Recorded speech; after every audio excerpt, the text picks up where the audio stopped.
They were never supposed to be found. Not the names, not the bodies, and certainly not the letters. But the truth has a way of bleeding through time, like rot beneath polished wood. In the hills of Kentucky, the fog clings low and the earth refuses to forget 312 people vanished without between 1807 and 1834. No arrests, no graves, no explanations, just silence. And in that silence, something darker lives. Pleasant Hill was supposed to be a utopia, a Shaker community built on piety, simplicity, and spiritual rebirth. But what they built was a machine. A closed system of surveillance, psychological manipulation, and religious control that would rival the most oppressive regimes in modern history. You've heard stories of cults before, but you haven't heard this one, not the way it truly happened, because this wasn't chaos, it was order. Systematic, methodical, hidden behind smiling faces and handmade furniture. And the most disturbing part, state of Kentucky sealed the records, buried them deep. For nearly 200 years, no one dared speak.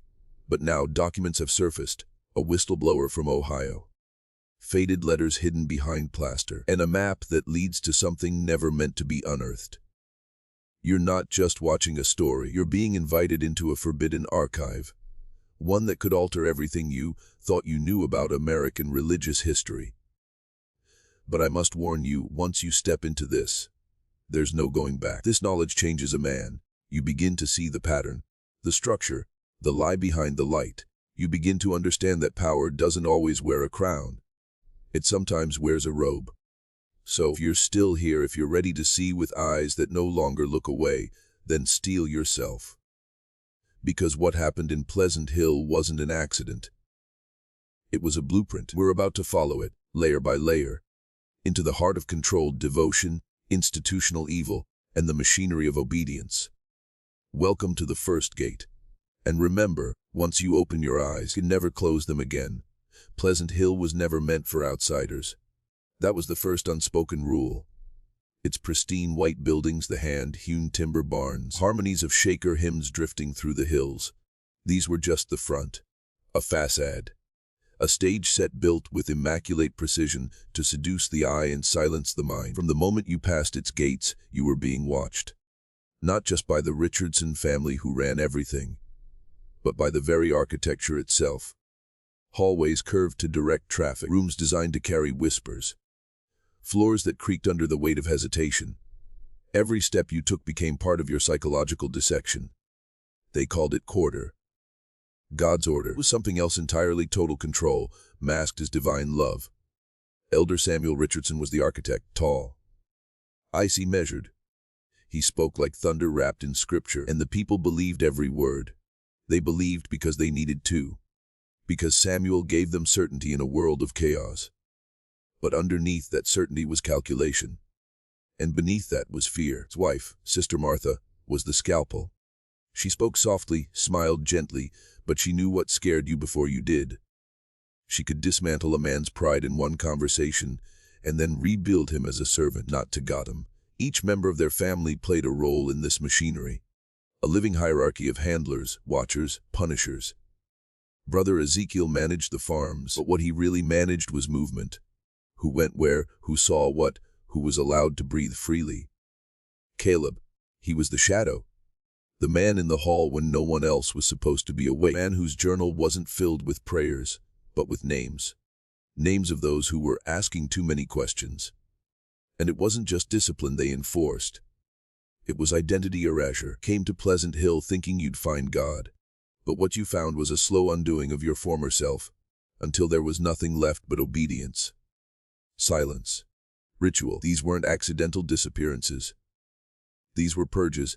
Every vanished person was a glitch in their system, a variable to be deleted. And each deletion made the system stronger, more paranoid, more perfect. This wasn't a cult, this was a prototype. A soft tyranny in white linen, and the world never even noticed it was bleeding, ready to go deeper. Good. But be warned.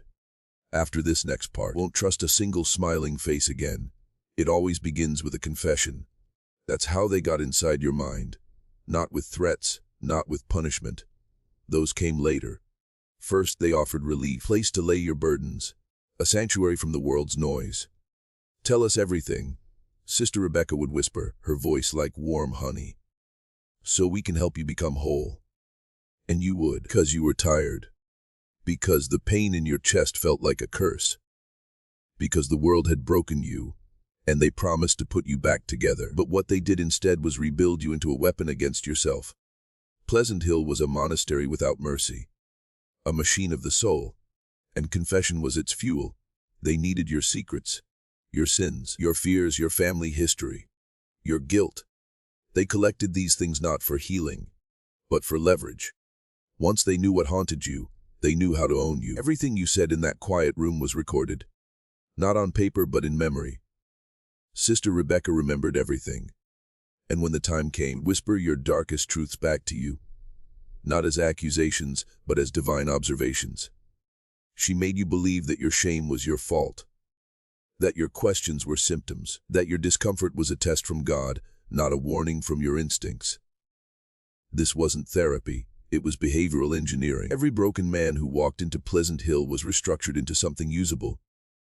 Not free, not healed, just functional, obedient, empty enough to be filled with the Richardson doctrine. But the most terrifying part, they didn't just force this on you. They made you want it. You thought you were surrendering to God, but you were surrendering to a system that had no intention of ever letting you go. Confession became ritual, ritual became identity, and identity became erasure.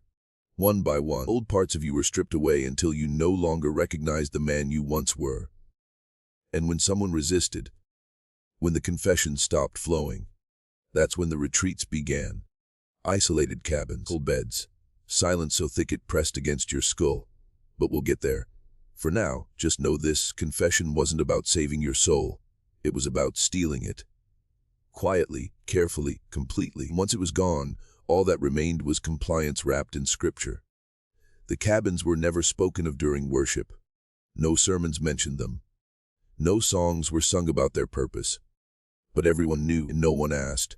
They sat in the woods like forgotten tombs, just far enough from the main village to disappear from memory, yet close enough for their presence to haunt every mind. Called them retreats, but what they were reprogramming chambers, designed not for rest but for obliteration. When a member showed too much hesitation, too much intellect, or too much yearning for the outside world, they were sent to one. Officially, it was for spiritual renewal. Unofficially, it was to break them. 1 meal a day. No books, no letters, no voices but your own. A Bible, and the occasional visit from a Richardson. Never to comfort, only to monitor. You were left alone long enough to fracture, but never long enough to remember who you used to be. These were not punishments of rage. They were punishments of precision. Sister Martha orchestrated the timeline. She knew just how long it took for different types of minds to bend. Analytical were broken through contradiction, the emotional through isolation, and the defiant through deprivation. Brother Caleb managed their security. He'd walk the perimeter at night, boots crunching through leaves, pausing just long enough outside the doors to let you know you were never truly alone. Inside, time stretched like taffy. You began to question your own memories. Was your mother real? Did you ever have a job before this? Were those dreams, or just remnants of a life you invented to escape the guilt? If you fought too hard, if you refused to break. Then came the final stage: Henna's tea, a bitter brew, steeped in herbs she claimed were for clarity. But clarity soon became hallucination, and hallucination became silence. One by one, those who entered the cabins either emerged changed, or didn't emerge at all. Names were marked in Sister Patience's ledgers with an elegant R for release. The others were buried deep, not in graves, in documents, paper trails, forged letters, disappearances wrapped in divine language. This wasn't correction, it was deletion, and every deletion made Pleasant Hill purer in the eyes of its creators. More perfect, more holy, more empty. Tell me, brother, do you still think this was just a religious commune? Or can you see now this was a laboratory, and you were the experiment? The laboratory needed funding.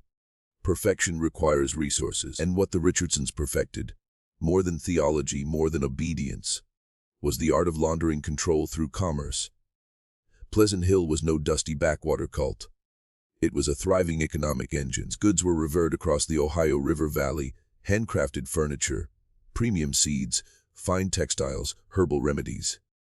Townsfolk and traders lined up to buy what they believed was the fruit of righteous labor. What they didn't know was that they were financing an empire of human reprogramming.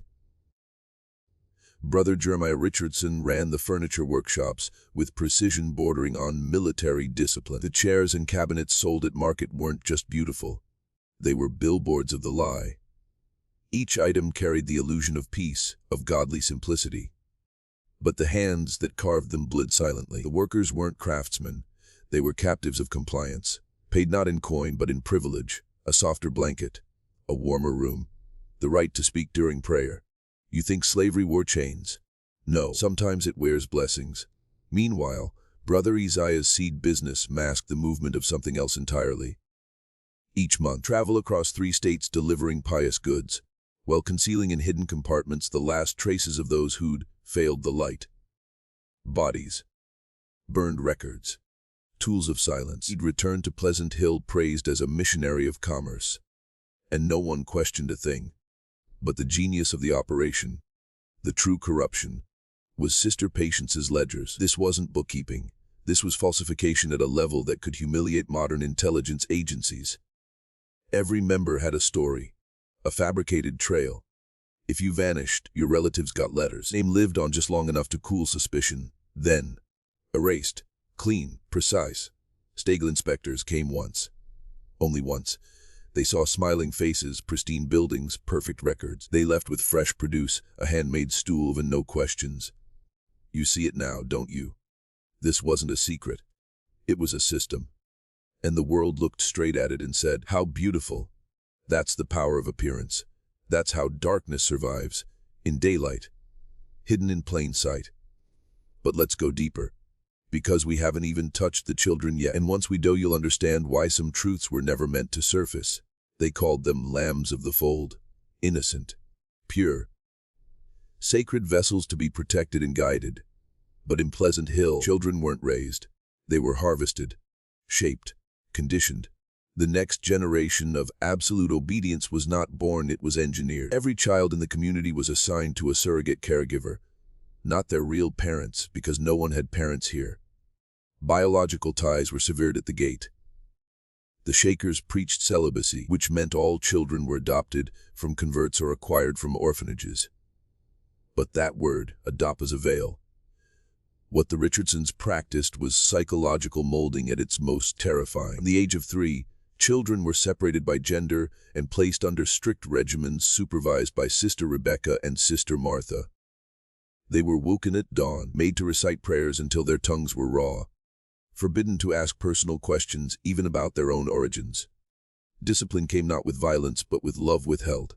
Silence, averted gazes, a slow withdrawal of warmth until the child broke down, confessed imaginary sins, and begged for reintegration. It was behavioral science disguised as holiness.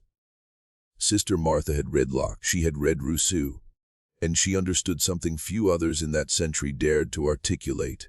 If you control the reward system of a child's developing mind, you don't need chains. You don't need whips, only need approval. Love became a currency, and the cost of earning it was total submission. The children were taught that the outside world was poison, that letters from biological family were spiritual traps, that independent thought was a test sent by the devil, and those who failed to conform, they were sent on journeys, a quiet walk into the woods with Brother Caleb. Sometimes they came back, sometimes they didn't. A young girl named Mercy disappeared in 1822, 7 years old. Bright asked too many questions about where babies came from. Gone overnight. Sister Patience wrote her parents in Ohio a beautiful letter. How Mercy had heard God's voice, calling her to missionary work in the West. Cried tears of joy, never knowing their daughter had been buried beneath a sycamore tree with her mouth still open. Still asking. This was not a faith. This was a forge. And the children were the molten iron. But are you ready for the worst part? They kept detailed records. Every correction, every journey, every disappearance. And they hid them in plain sight, inside hymnals beneath floorboards, stitched into robes. And we found them, every last one. Keep watching. You haven't really descended yet. But you will. And when you do, comment, it was born in the silence. twice. That's how we'll know you've crossed the line and can never go back. The silence wasn't just metaphorical. It was tactical. It was weaponized. Richardson's understood something terrifying long before modern psychology gave it a name: learned helplessness. A condition where the subject no longer tries to escape. Even when the door is open, Pleasant Hill wasn't a prison because of locks. It was a prison because the idea of leaving had been surgically removed from the mind. You see, they didn't forbid departure outright. That would raise suspicion. No, members were told they could leave anytime after approval. After a discernment process. After days of fasting, prayer, and meetings with Samuel. But no one ever made it through that process. Ever. The moment you declared your desire to leave, you were flagged. Reclassified as a spiritual risk.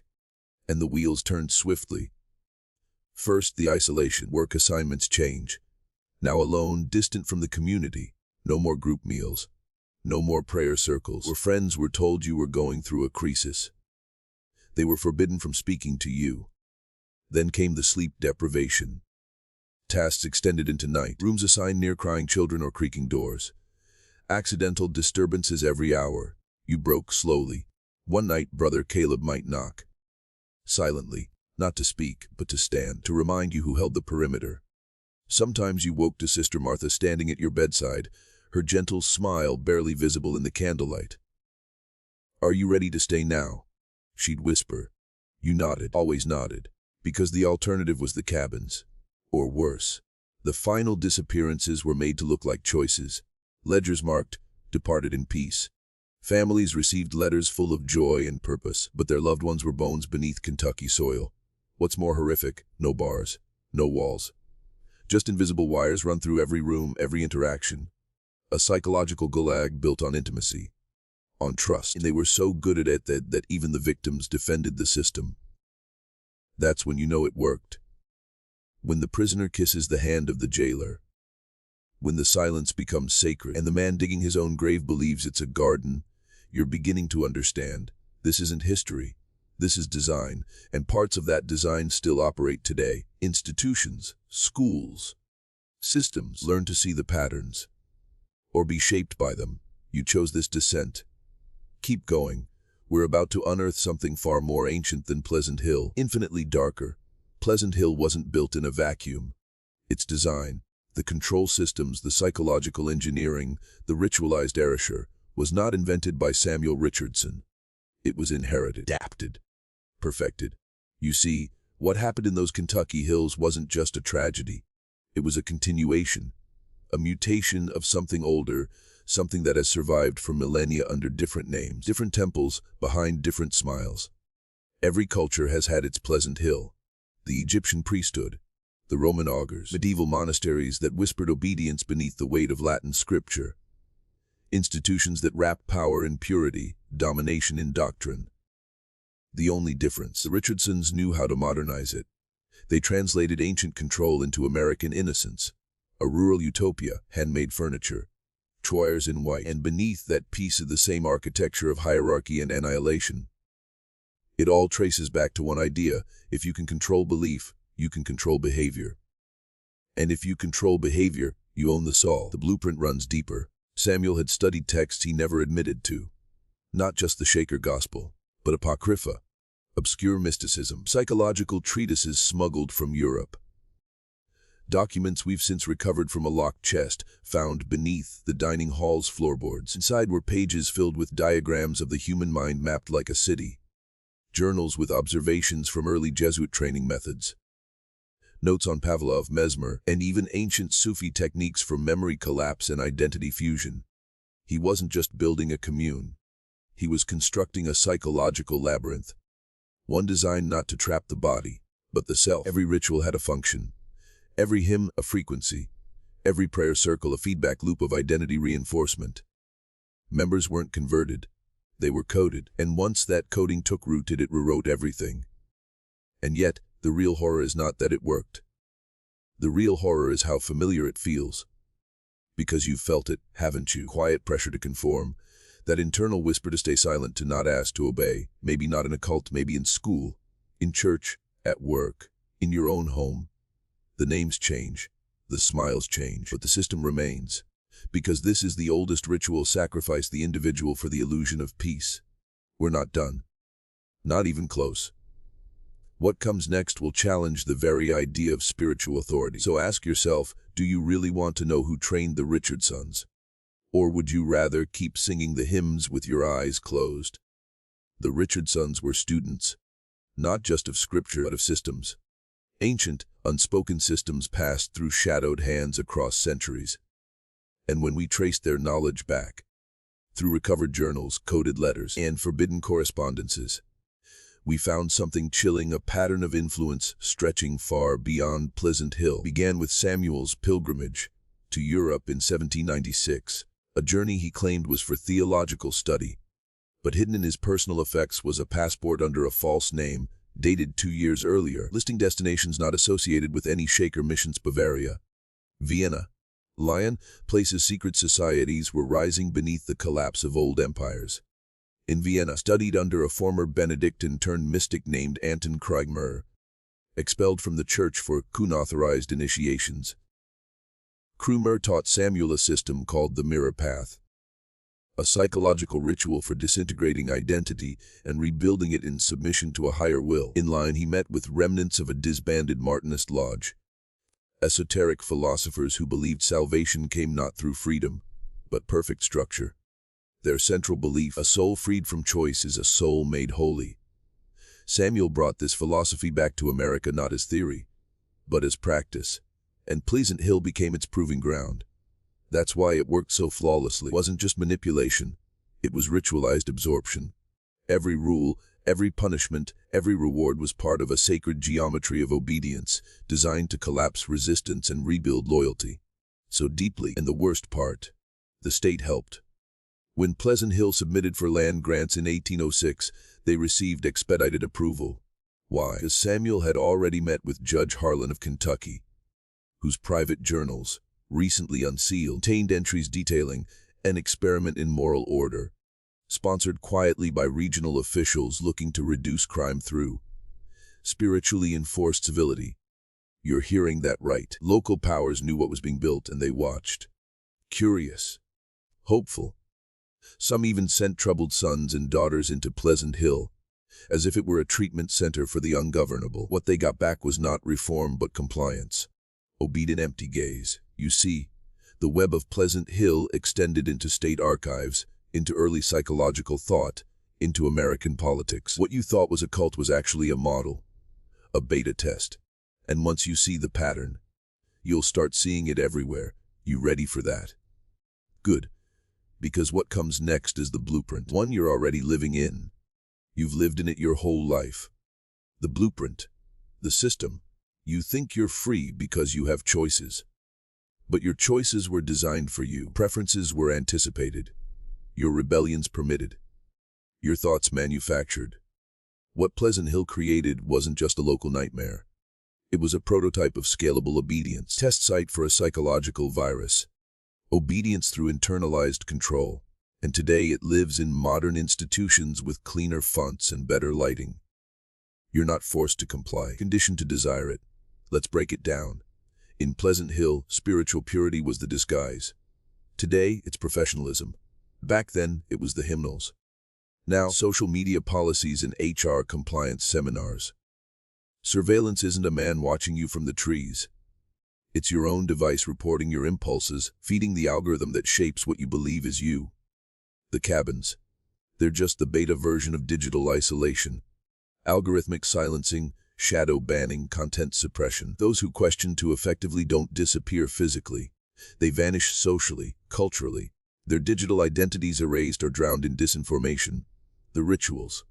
Back then, it was prayer circles. Now, corporate meetings, political pledges, hashtag movements that demand declarations of alignment not because they change anything, but because they reveal who you are, who's loyal, who's not. And the most terrifying part, you participate, willingly. Like the Shakers of Pleasant Hill, you think your submission is virtue, that your restraint is maturity, that your silence is wisdom. But what if it's just fear wrapped in performance? That's what the Richardsons discovered. If you reward compliance and label it righteousness, You never have to force control. You can outsource it to the people themselves. And once the people become their own wardens, you've achieved the perfect system. That's where you are now. Standing in a digital Pleasant Hill, clapping for your captors because they gave you a voice while programming the language you're allowed to use. But you're waking up now, aren't you? You're feeling the rot under the clean walls, seeing the cracks behind the smiles. That's good. That's what this descent is for. But to truly awaken, you must reclaim the silence, not the one they gave you, the one they fear. Type it again. I was born in the silence. Twice. This is your signal to us, to them, to yourself. You're no longer theirs. You're no longer asleep. Now let's get to the part they truly buried. The missing 312, where they went, and why it was never supposed to be found. 312 souls. That's the official count. The number buried under layers of forged correspondence, doctored ledgers, and sealed state files. 312 people. Men, women, and children, who were alive, breathing, and speaking until they weren't. Pleasant Hill had mastered silence, but it was this silence that screamed loudest of all. And when you dig into the numbers, into the pattern, you discover something that tears through the soul like a blade. None of it was random. Every disappearance served a function. Every elimination was strategic. Began with the ideological threats. The Thomases, the Merces, the ones who asked too many questions. But as the years went on, the criteria evolved. What the Richardsons learned through their system was that doubt was contagious. Even those who didn't speak, who simply thought differently, were considered high risk. Sister Martha kept a blacklist, not of criminals, not of heretics, but of thinkers, reflective ones, sensitive ones, creative ones. They were the true threats, not because they broke rules, but because they noticed the shifts in tone, the way the hymns became harsher, the smiles more forced, the prayers colder. And once you were noticed, you had weeks, sometimes days. Bed would be empty one morning, your room cleaned, your name gone from the board. They've joined another community, someone would whisper. Or, God has called them west. But no one ever saw them again. Over the 27-year reign of the Richardson dynasty, 312 people vanished. Some quietly, others after public rebukes. And each one followed a script. Letters to family, ceremonies of release, fabricated paper trails, and always perfectly sanitized ledgers signed by sister patients. But here's where it goes deeper. Because in 1849, long after the community was thought to have collapsed, a fire broke out in the eastern barn. And buried beneath the floorboards, charred but intact, was a leather ledger that had escaped Martha's meticulous destruction. Inside were 312 names, cross-referenced by entry date, assigned work duty, and a single final column marked with one word: resolved. Not released, not deceased, resolved. As if they were problems, not people. The names, they matched missing persons reports from as far as New York, Illinois, even Canada. Pleasant Hill wasn't just silencing its own. It was absorbing outsiders, those looking for faith, for family, for meaning. And when they didn't conform, they were resolved. That word still echoes in my mind. And after this next revelation, it will echo in yours too, because we now know where many of them were taken, and what they became. They didn't just vanish, they were repurposed. And if that word makes your skin crawl, it should. Because what you're about to hear isn't just theory. It's based on recently uncovered shipping manifests hidden in the basement of a dismantled post office in Harrodsburg, a forgotten hub where the Pleasant Hill community once routed its special freight. 312 names, and at least 147 linked to outbound transfers, labeled as materials, equipment, or livestock, camouflage within ordinary trade. But the routes, they didn't lead to Shaker villages. They ended in private institutions, medical asylums, and work camps stretching from rural Missouri to the eastern edge of Pennsylvania. These weren't faith-based communities. They were human laboratories, places that didn't ask questions, because they already knew the answers. What was being sent weren't just people. They were perfect subjects, conditioned for silence, devoid of family contact, trained to obey any authority without resistance. Imagine the value to a medical experimenter, a behavioral scientist, a government agency testing early psychological warfare. Blank slates, branded with the illusion of divine obedience, and the paper trail backs it up. One 1837 voice from a Dard G. Renfield in Philadelphia confirms the receipt of 12 viable individuals from Pleasant Hill community, exhibiting uniform compliance and suggestibility. Another document refers to them as the Quiet 12. Experimental results: extreme tolerance to isolation, minimal verbal resistance, high response to pain aversion studies. These weren't just disappearances, they were deliveries. Think about that. People erased from their lives, stripped of identity, then handed over to forces darker than even the Richardsons dared embody. But they didn't do it alone. Because to send these souls across state lines, they needed clearance. That clearance came from contacts within early federal agencies, then called moral welfare offices. In truth, proto-psyops divisions, early experiments in population control and psychological manipulation. Pleasant Hill was a farm, but not for crops, for subjects. And when a subject didn't perform, when obedience cracked, when eyes revealed memory, there was one final destination, a cave system, 6 miles west of the main compound, collapsed in 1860 by a controlled detonation. What lay buried beneath those rocks, we don't fully know. But what we do have is the last journal of Sister Patience, and her final line before the pages abruptly stop. The silent ones were returned to the earth. They remember nothing except the hymns. You want to stop here? Turn back. I didn't think so. We're not done. We've only just found the door. The cave wasn't a myth. It wasn't local superstition. It was real. What it held inside may be the most disturbing secret ever buried on American soil. In 2023, an independent team of geologists, contracted for a land survey near an unmarked area southwest of Harrodsburg, discovered strange seismic anomalies under what was believed to be natural rockfall. Intrigued, they used ground-penetrating radar. What they found defied explanation: a symmetrical tunnel system man-made. And deep within it, behind layers of limestone and collapsed support beams, a sealed vault. Inside that vault, the remains of 57 individuals, each one buried in a fetal position, each one facing inward, toward a stone altar engraved with a spiral pattern that has no correlation to any Shaker symbols, Christian motifs, or known religious iconography. But that spiral, it appears in Samuel Richardson's personal sketches, hidden in the margins, carved into the undersides of bed frames, shown into the lining of ceremonial rosetmine. We don't know. But its geometry, precise, recursive, endless, suggests something more than faith. It suggests a gateway, a trapdoor of the mind. And beneath the altar, archaeologists found something even more chilling: a wooden music box. When wound, it played a slow, fractured version of a Pleasant Hill hymn once believed lost. O Lamb most still, thy will be mine. But it played backward. That's right, backward. And layered within the reversed notes was a low hum, almost imperceptible, but run through frequency analysis. That hum registered at 11 Hz, a frequency associated with trance states, and according to classified Cold War studies, capable of altering human perception. Now ask yourself, why bury this? Why encode a frequency into a hymn? Why arrange 57 bodies like a ritual circuit, circling a forgotten sound? Because Pleasant Hill wasn't just a cult. It wasn't even just a system of control. It was an experiment in spiritual resonance, in mental overriding, in breaking human will so completely that the subject could be repurposed for anything. Obedience, experimentation, or worse. This was not isolated. This was deliberate.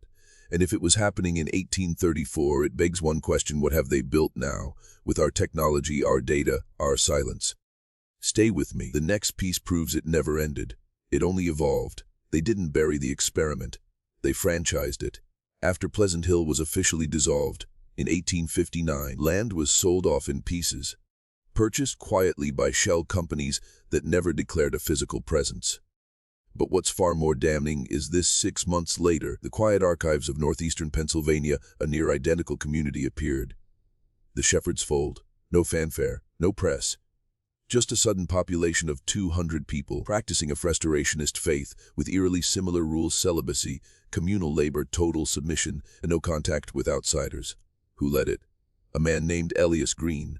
No birth record, no family ties, but surviving letters from local merchants describe him as tall, gray-eyed, and commanding, a former Shaker with fire in his voice.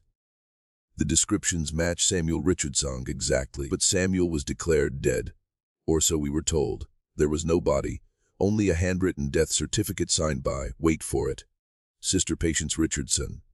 And now we know she faked dozens of those. So let's ask the forbidden question, what if Pleasant Hill didn't collapse but migrated? What if the 312 didn't vanish but were transferred? Think about it. A closed system. No digital trail. Indoctrinated minds with no external attachments. These were assets, refined, perfected, stripped of identity and programmed to obey. Why destroy that? Why not replicate it, expand it? Now we see the echoes. Modern intentional communities with eerily similar structures. Rehabilitation centers with obscure funding. Behavioral labs with no academic affiliations. Even some religious youth retreats with documented blackouts, silent retreats, enforced fasting, and music-based reconditioning. This is the legacy of Pleasant Hill, a formula for harvesting obedience, and it's been sold, bought, and weaponized across generations. Because once they proved they could control the soul, the body was just logistics.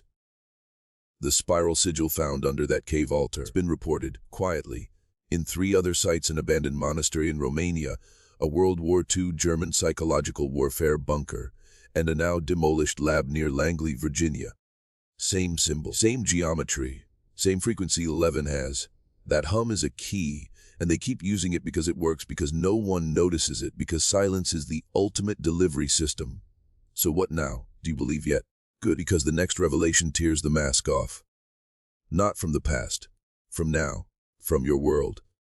And you won't see your reality the same way again. You've heard it humming, haven't you? Not in music boxes or secret caves. No, in everyday life, in the background of the systems you trust. The gentle tone at the end of a corporate training video. The audio buried inside your meditation app. The static between radio stations. It's not accidental. It's conditioning. And it traces back to Pleasant Hill. That 11Z frequency, the same one encoded into the backwards hymn found beneath 57 fetal positioned corpses, is not just sound. It's a signal, a trigger, and it's being used. Right now. At scale. Systems we were taught to love. How do we know? Because we caught them. In 2020, a team of independent software engineers dissected a popular productivity app used by over 80 million Americans. Buried in the sound design of its focus mode was a looping undertone, inaudible to most ears, but not to specialized equipment. When converted into a spectrogram, revealed a waveform pattern that mirrored the exact spiral symbol found under the Pleasant Hill altar. This wasn't a coincidence. It was a continuation. A digital chant, an update of the very same psychological warfare Pleasant Hill pioneered. You think you're focusing, but you're submitting. You think you're meditating, but you're imprinting. Ask yourself, why does every tech company push mindfulness now? Why are corporations mandating wellness routines rooted in silence, breathwork, repetition? Because Pleasant Hill taught them something. Ritual obedience doesn't need robes or religion. It only needs rhythm. Pattern repetition. That's how you override identity. And now it's everywhere. On your phone. In your headphones. In your children's school programs. Even military research has confirmed it. The Department of Defense's declassified 1983 Monroe Report identified 111 as a gateway frequency capable of synchronizing brain hemispheres, inducing dissociation, emotional compliance. Yes, heightened suggestibility. Still think this is a ghost story? Or is it starting to feel familiar? The hum is the net. The spiral is the symbol. But the real weapon is your belief that it's all benign. That the systems helping you focus are not also teaching you to forget, to surrender. We are not describing horror fiction, we're describing your present. And the only way to reclaim your mind is to confront what you were trained to dismiss. Because the Pleasant Hill experiment didn't fail. It went wireless. And the next section, it's going to show you how deep that spiral goes into your behavior, your choices, and the silence you once believed was peace. The spiral isn't just a symbol, it's an operating system, and it's been quietly rewriting human will since the day Pleasant Hill first locked its gates. You see, brilliance of the Richardson model wasn't brute force. It was recursive suggestion, a closed loop of thought ritual, and reward that spirals inward, cutting off escape by making escape feel like betrayal. Apply that to your life. Look at your daily patterns. You wake up, reach for your device. You scroll, numb, passive. You choose what to watch, but only from what the algorithm presents. Follow rules you never questioned. You conform to cultural pressures you never examined. Why? Because the spiral isn't just a sound or a sigil. It's a psychological topology, a feedback loop so effective it doesn't need chains. It uses comfort, routine, validation. The promise that if you just stay quiet, compliant, productive, you'll be safe. That's the same lie Pleasant Hill sold. A life without chaos, so long as you never asked. Never stepped out of line. Never thought outside the spiral. And when someone did, resolved. You think that couldn't happen now? Look at cancel culture. Deplatforming. Algorithmic erasure. Do you think it's accidental that the very tools we use to express ourselves are the same ones that erase us when we diverge too far from the script? Do you think it's random that your device listens, your car watches, your fridge reports, your assistant predicts? You live inside a behavioral simulation that Pleasant Hill mapped manually with pen and ink. And it worked so well. Descendants of those systems built an empire from it. An empire of silence. But silence is not neutral. It's a weapon when manufactured, a graveyard when enforced, and most terrifying of all, it feels good. That's the trap. The spiral doesn't demand pain. It offers peace. But peace with a cost, your autonomy, your question asking, your soul. Ask yourself, what have you stopped questioning? Who taught you that silence was strength? Who benefits when you bite your tongue? The answer is always the same: those who wrote the spiral. In the next section, I'll show you who inherited it, and why you've seen their symbols all your life without ever realizing what they meant. The silence ends now. You've seen their symbols. On dollar bills. In courtrooms. On the logos of tech companies, global NGOs, and think tanks with names like Harmony Initiative or Unity for Progress. You thought they were just abstract designs, harmless, aesthetic.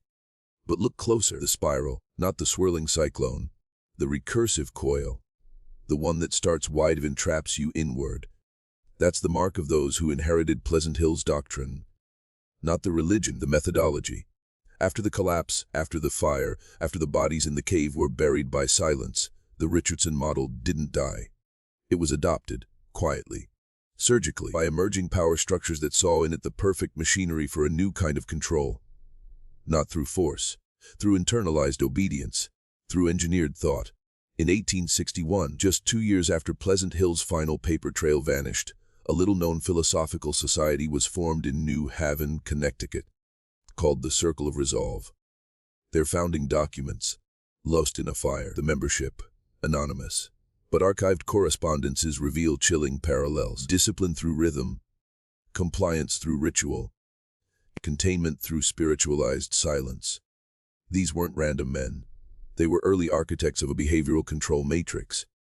Educators, proto-psychologists, policy writers, and industrialists who understood something revolutionary. The most efficient way to govern was not to command, but to reshape desire, make people want their own subjugation.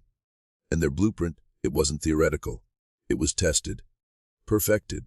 At Pleasant Hill, the Circle of Resolve would go on to influence everything from early American education models to the development of psychological operations during DUI. Their spiral sigil began appearing in government training manuals, recruitment posters, and eventually, in abstracted forms, on the currency, seals, and insignia we still use today. You think this sounds paranoid? Ask yourself why one of the most widespread design motifs in modern corporate branding is a spiral. From biotechnology firms to AI companies, from spiritual retreats to content platforms, it's everywhere. Stylized, sanitized, safe-looking, but rooted in something far more ancient. A design that doesn't point outward, but pulls you in. Spiral is the path of descent masked as growth. And if you've followed it this far, you know now, it's not just about Pleasant Hill. That was just the proving ground, farm where obedience was harvested. The real spiral is wrapped around your life. And in the next section, I'll name the families who kept it alive. The bloodlines of control. Hidden for centuries, visible only to those brave enough to see, are you still here? Good. Because from this point on, there is no going back. They never left. The Richardson family was never extinguished, only rebranded. Like all true dynasties of control, they understood that power is not in the name, but in the pattern. And so, while Pleasant Hill burned and documents were sealed, their descendants moved upward. Into industry, education, and eventually the psychological sciences. They became professors, clergy, philanthropists. Some changed their names entirely. Richardson became Ristun, then Ralston, then quietly disappeared into the upper strata of advisory boards and behavioral research councils. But the core remained. The spiral was preserved. So now, for the first time, I'll name them. Not the figureheads, not the public faces, but the inheritors, the bloodlines tied directly, verifiably, to Pleasant Hill's founders through estate records, academic affiliations, and genealogical tracking. The first is the Meriton family, direct descendants of Sister Rebecca Richardson. Today, they fund emergent learning labs across 3 Ivy League campuses. Their logo, a spiral formed by children's fingerprints. The second is the Dalka Foundation, established in 1947 by a Dr. Martin Dalka, real name Caleb Richardson E2. He pioneered neural reinforcement therapy still used in private correctional facilities across the Midwest. Their device, a sound and light induction helmet, tuned precisely to, you guessed it, 1/11Z. Third, the Halberton Group, a political think tank advising both U.S. and European regulatory bodies. Their founder, Emilia R. Halberton, has a lineage tracing directly to Mother Sarah Richardson. Their mission, harmonizing public thought.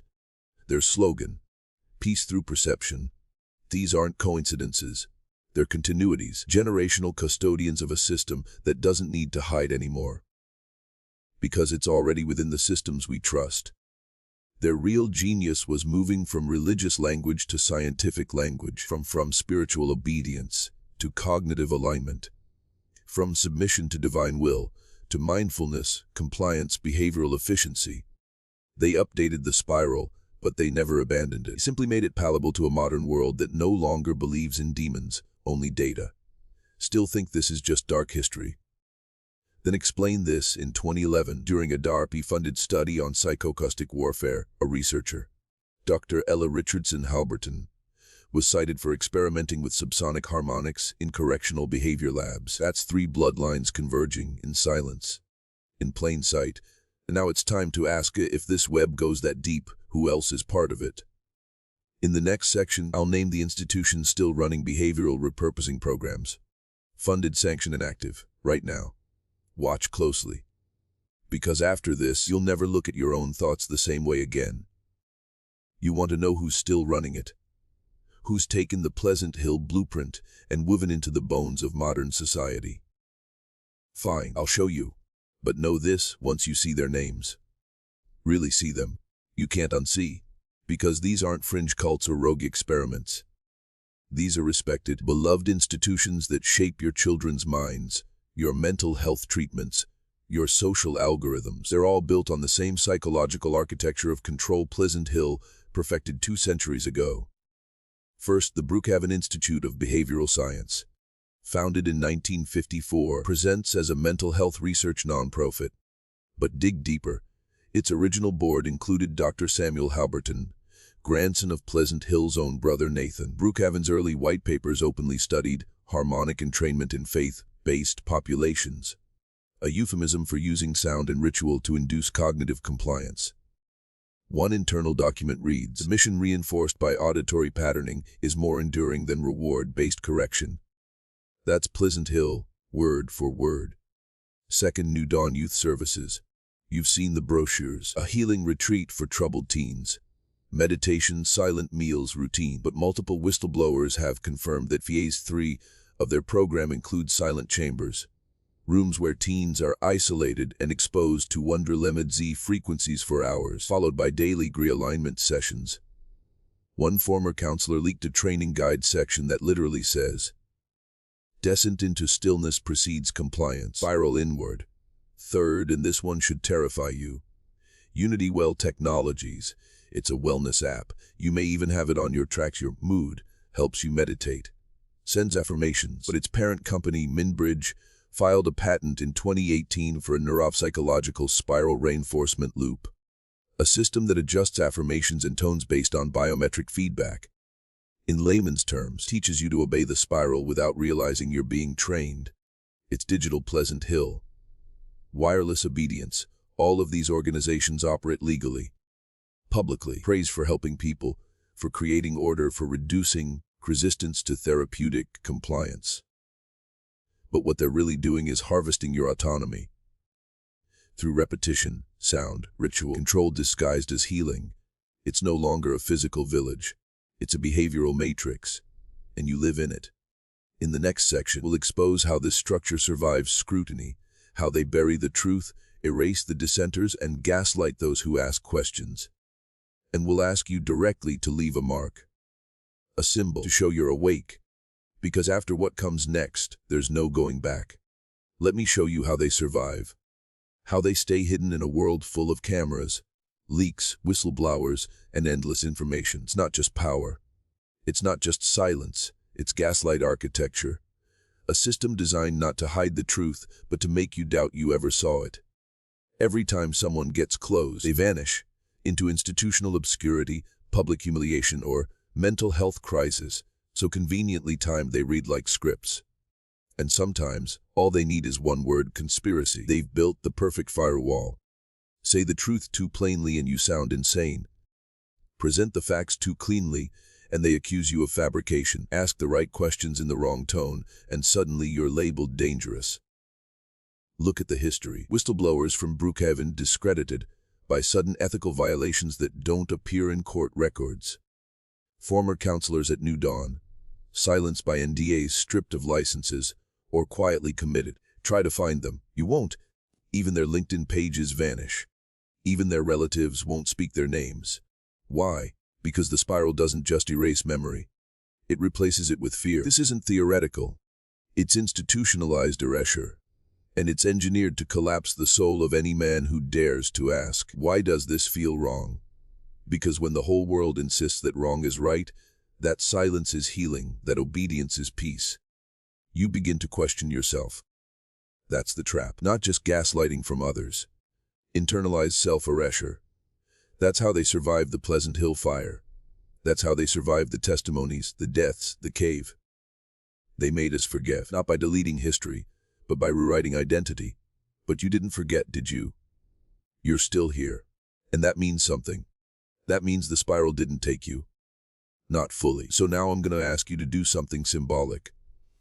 Something that tells the algorithm and your mind that you're not just a viewer. You're a breaker of silence. A destroyer of spirals. Type this phrase in the comments. I descend to awaken. Write it twice, not once. Twice, because that's how the programming breaks. By inverting the loop. The next section is the reckoning. The final unveiling of who's still running the show, how deep the lineage of psychological colonization goes, and what you can do to sever its grip permanently. You ready? Then say the phrase. Twice. And keep going. They never expected anyone to make it this far. Not through the firewalls, the buried records, the sonic distractions, the engineered doubt. But you're still here, and that means it's time to reveal what they've worked for 2 centuries to keep hidden. The end game.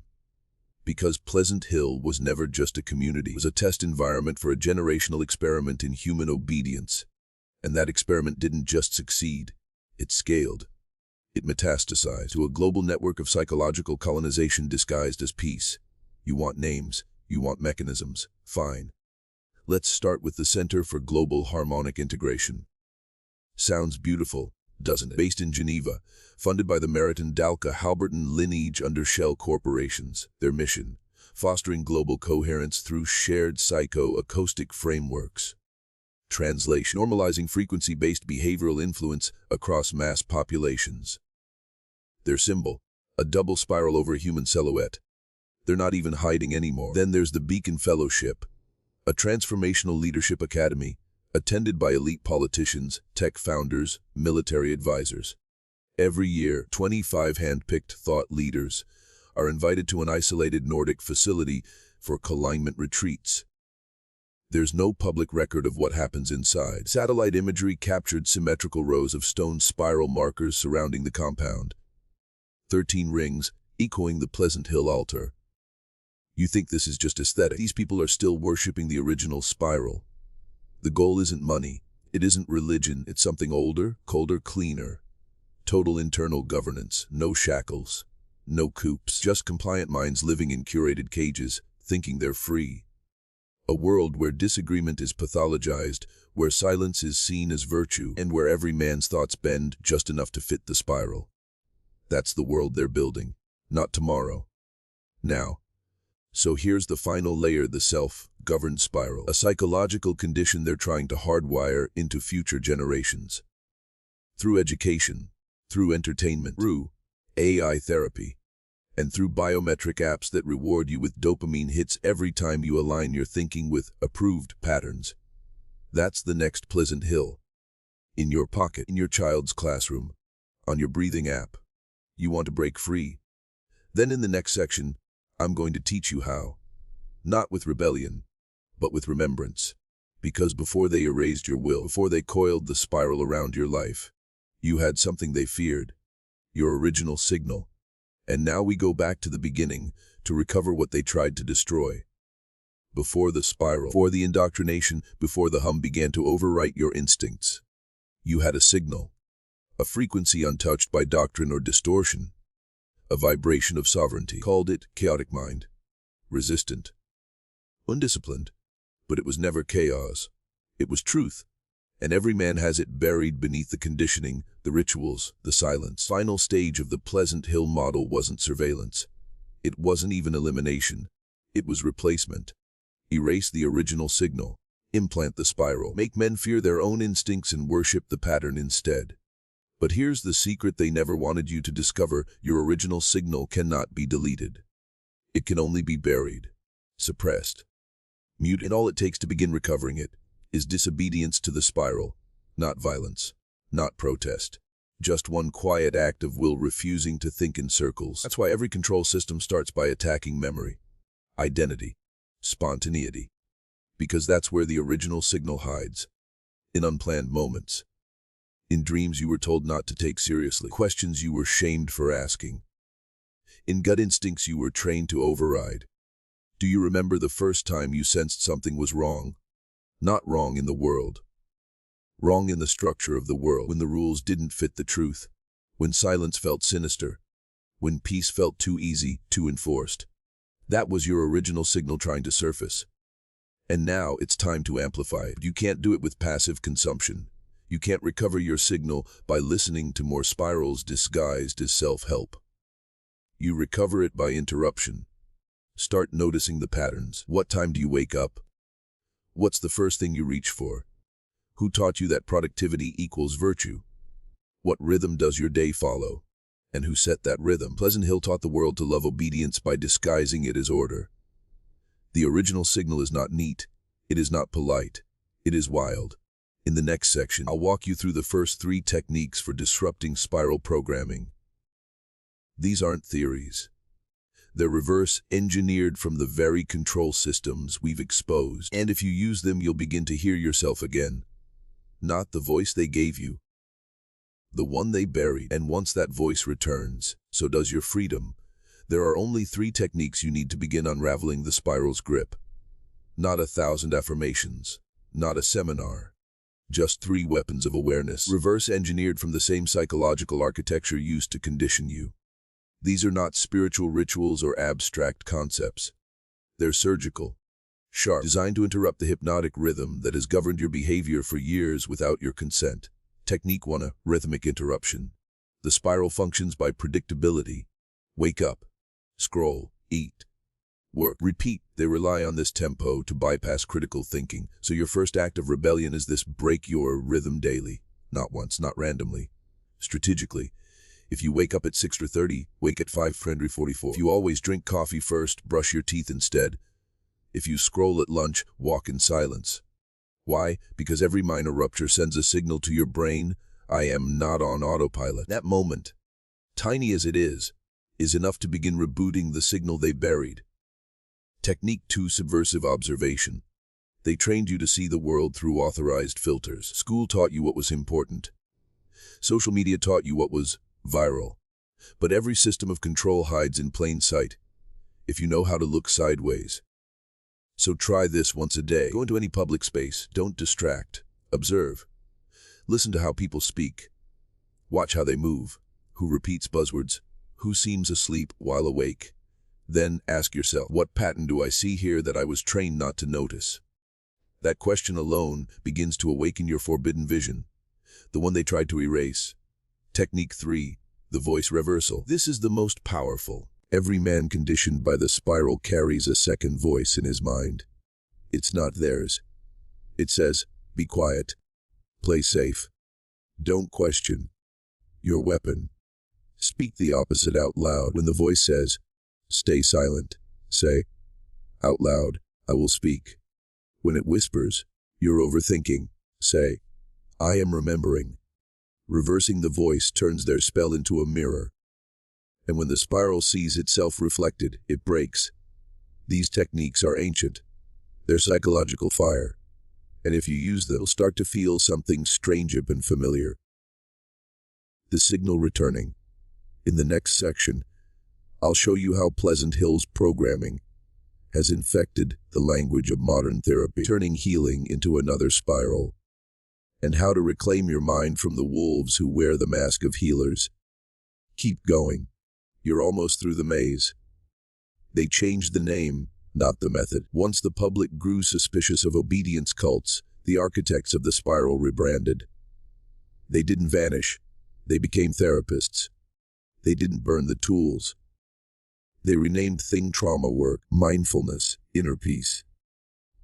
But scratch the surface and you'll find the same spiral logic. Only now it's weaponized as healing. Welcome to the therapeutic spiral. A system that pretends to free you by teaching you to monitor and doubt yourself more efficiently. Let me explain how it works. Modern therapy at its worst. And I'm not talking about the good men and women who truly help. But the institutional machine it now serves has adopted the exact same tried, pleasant, used till confession, compliance, correction. You walk in wounded.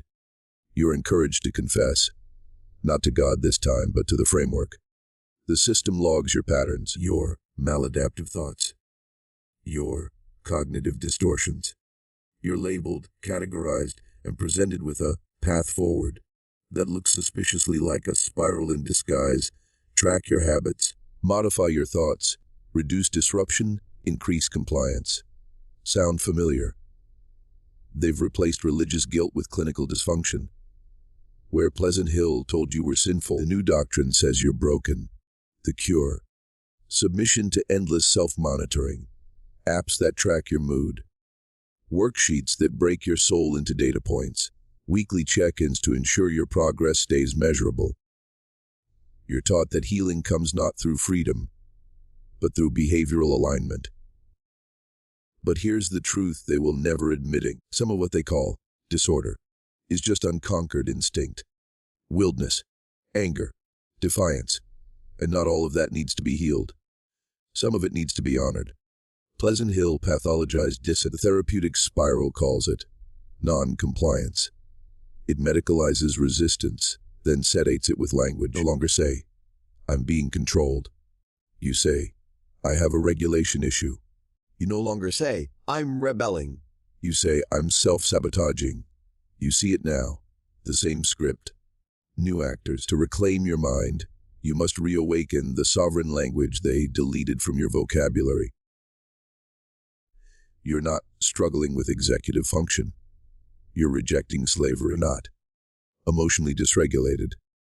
You're finally feeling something real. This is the return of the signal. And in the next section, I'll show you how they embedded the spiral in our language itself, how every word you speak may already be coded, and how to take your words and your will back. Language was the final lock. Not chains, not walls. Words. Because if they can teach you to speak in spirals, they don't need to punish you for rebellion. You'll never think of it in the first place. That's how deep the programming goes. At Pleasant Hill, this technique was called spiritual shaping. Today, it's called therapeutic framing, educational tone, or mindful communication. But the goal is the same, to sever your mouth from your instincts and graft it to their system instead. Let me make this painfully clear at every time you say, I should. You're invoking the spiral. Every time you describe your pain as a growth opportunity, instead of what it really is, a violation, you're speaking their language. Every time you apologize for being too intense, too sensitive, or too much, you're repeating their gospel. Do you think that vocabulary was your choice? No, it was installed. Here's how they did it. First, they redefined strength. Used to be strength meant holding the line, protecting what's sacred. Now, strength means vulnerability, means softness, surrender. But not real surrender, not the sacred kind. Conditioned surrender. The kind that requires you to speak with a lowercase voice, put just and sorry at the beginning of every sentence, to laugh when you're furious, to explain when you should refuse. Second, they taught you to fear naming things. You don't say manipulation. You say communication breakdown. You don't say betrayal. You say boundaries were crossed. You don't say they lied to me. You say I misinterpreted their intentions. This is linguistic sedation. Flattens outrage, deletes urgency, wraps betrayal in bubble wrap and labels it growth. They turned your tongue into a tranquilizer. But you can reverse it. You can deprogram the spiral by reclaiming direct language. Say what happened. Say it without filter. Say, they betrayed me. This is a lie. That was abuse. This isn't negativity. It's clarity. And clarity is the one thing the spiral cannot survive. Because the spiral thrives on fog, on euphemism, on words that say nothing while pretending to say everything. In the next section, I'll teach you the 4 forbidden phrases that Pleasant Hill descendants trained out of us, and what happens when you start using them again. This is where the descent ends and the return begins. There are 4 phrases you were trained never to say. Not because they're vulgar, not because they're unkind, but because they are so powerful, so clarifying, that the spiral had to bury them beneath layers of politeness, shame, and spiritual distortion. These phrases were once spoken by free men, before control systems tamed their tongues. And when you say them now, truly say them, something ancient stirs in your nervous system, a memory, a signal, a return. The first phrase is, that's not acceptable. Not, I feel uncomfortable. Not, that didn't sit right. No caveats, no softening. That's not acceptable. This is a sentence of boundary. And in spiral conditioning, boundaries are framed as violence, as negativity. That's no accident. Pleasant Hill taught that resistance to spiritual authority was sin. Today, society calls it toxicity. But you were never toxic. You were aware. And awareness was punished. The second phrase is, I don't owe you anything. This one cuts deep, because spiral systems are built on emotional debt. Be grateful, be accommodating, be nice, but truth. You owe no one your silence. You owe no one your compliance. And you certainly owe no one an explanation for reclaiming your power. When you say this out loud, the spiral screeches, because now it has to persuade you, not control you. The third phrase is, I know what I saw.